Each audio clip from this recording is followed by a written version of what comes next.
রোজান ইসলাম দিলীপকে, প্রধান উপদেষ্টা বাংলাদেশ চলচ্চিত্র নৃত্য পরিচালনা সমিতি এপিসি এবং দৈনিক বাংলা ডাকের একজন সদস্য। আপনাকে আহ্বান জানাচ্ছি।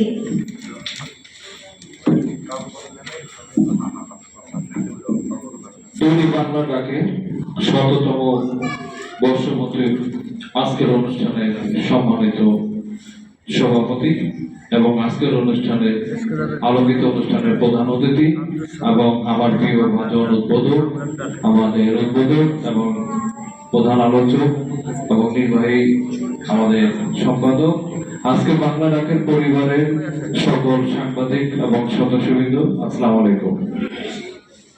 আজকে আসলে আমরা যেভাবে এই অনুষ্ঠানটাকে রঙে নিয়ে আসছি, অনেক ঝড় ঝামেলার পরেও আজকে আমরা এই প্রোগ্রামটা সত্যি সবাই মিলে প্রাণ করার জন্য একটা চেষ্টা করেছি।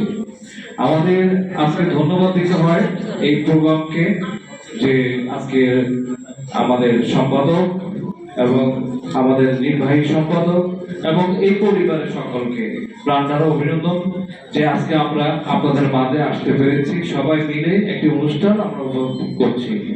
আমি বাংলা ডাকের প্রতি সম্পাদকের প্রতি আমার একটা আহ্বান রয়েছে, সেটি হচ্ছে যে আগামী আমরা আসলে এই অনুষ্ঠানটি সাদা মাথাভাবেই করছি, কিন্তু বাংলা ডাক বলতে কিন্তু বাংলার ঢোল, বাংলার ডাক অর্থাৎ হচ্ছে বাংলাদেশ।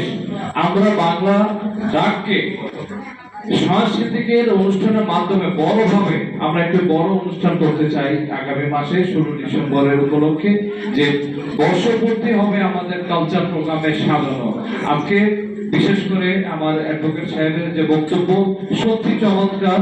আমার মাঝে ইয়াসিন ভাই আছে, আমার মাঝে রানা ভাই আছে, আমাদের মাঝে সিন্ধিয়াও আজকে উপস্থাপনা করছে তার প্রথমে, এবং আজকে নতুন উপস্থাপিকার সাথী আছে। আসলে আমরা চাই যে সকল চলচ্চিত্র শিল্পী নিয়ে এবং সাংবাদিক ভাইদেরকে নিয়ে একটি মনোজ্ঞ সাংস্কৃতিক অনুষ্ঠান হবে, প্রাণ ঢালা, এবং একটি স্মরণিকা প্রকাশ হবে। সেই স্মরণিকা থেকে আমরা স্মরণ হয়ে ম্যাগাজিনে থাকবো, যে আমাদের এই অনুষ্ঠানটা আগামী অনুষ্ঠানে যেন আমাদের ছবি থাকবে, যে প্রত্যেকটা প্রোগ্রামে আমাদের একটি করে স্মরণিকা প্রকাশ করার জন্য আমি আহ্বান জানাবো। এবং অনুষ্ঠানটাকে সেই রকম বাজেটে আমরা অনুষ্ঠান করবো সবাই মিলে, যে অনুষ্ঠানটা দেখে যেন বলতে পারে যে এটি বাংলা ডাক, সারা বাংলাদেশে 18 কোটি মানুষের বাংলা ডাক।